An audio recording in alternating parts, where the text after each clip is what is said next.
All right, so we're gonna extract this bullet right here. It's kind of blurry and shit.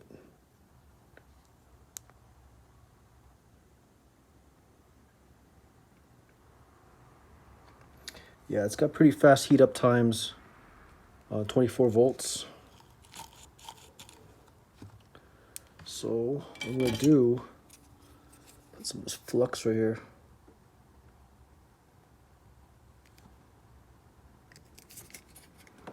Probably a little too much.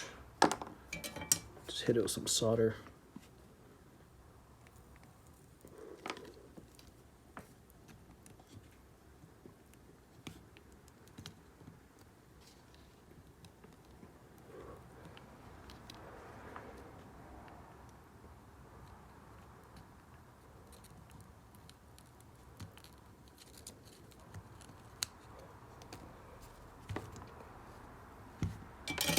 So yeah, this drops right down, just like that.